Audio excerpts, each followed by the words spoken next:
Pemirsa, gelaran event kompetisi basket 3x3 PAL TV tingkat pelajar hingga instansi dalam rangka puncak hari ulang tahun PAL TV ke-17 semakin dekat. Taman main peserta yang mendaftar diri di kantor PAL TV Ruko PS Mall setiap hari kian meroket dan bahkan Gubernur Sumatera Selatan Herman Deru akan menyediakan hadiah khusus bagi pemenang.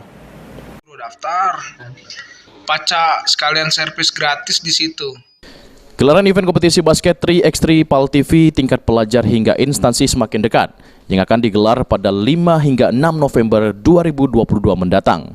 Kompetisi basket ini merupakan bagian dari acara puncak peringatan Hari Ulang Tahun PAL TV yang ke-17 yang akan memperebutkan piala bergilir Gubernur Sumatera Selatan untuk kategori pelajar hingga instansi. Pendaftaran sudah dibuka di kantor PAL TV Jalan Angkatan 45 Ruko PS Mall, Palembang. Dan bahkan setiap harinya, antusias peserta mendaftarkan diri kian meroket yang diketahui sudah lebih dari 50 tim mendaftarkan diri dan siap untuk berkompetisi. Untuk pendaftaran sendiri, setiap peserta diwajibkan membawa surat rekomendasi sekolah atau instansi, ID card atau kartu pelajar, serta membayar uang kontribusi peserta. Tahu informasi dari mana kita? Tahu informasi dari adik kelas sih, Kak. Adik kelas dia ketemu di IG gitu, mungkin ada teman yang nge-share, terus di-share ke kami, jadinya kami ikutin gitu. Oke, siap. Kelas berapa kalau kita sendiri sekarang? Kelas 12. Oh, kelas 12 SMA ya.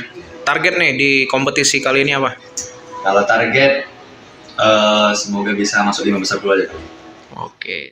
Sementara itu, Gubernur Sumatera Selatan Herman Deru mengajak seluruh masyarakat Sumatera Selatan, terkhusus tingkat pelajar dan instansi untuk mengikuti perlombaan ini. Mengingat Herman Deru sendiri sudah menyiapkan hadiah khusus bagi para pemenangnya. Pernah dengar belum? Ada PAL TV 3x3 Championship, event basket dan modern dance. Tanggal 5 sampai 6 November 2022 di Sekolah Palembang Harapan di kampus. Kalau tidak melok rugi karena hadiahnya dari aku. Menarik hadiahnya, kaget tanya di Studio 42 lah ya, hadiahnya. Jangan tak melok, kalau kita hebat, kita melok. Oke. Selain kompetisi basket, dalam kegiatan ini juga akan dimeriahkan dengan modern dance, pameran UMKM, DJ performance hingga servis motor gratis bertempat di halaman Sekolah Palembang Harapan. Pendaftaran kegiatan ini dibuka hingga tanggal 2 November 2022 mendatang. Okta Alfarizi, PAL TV.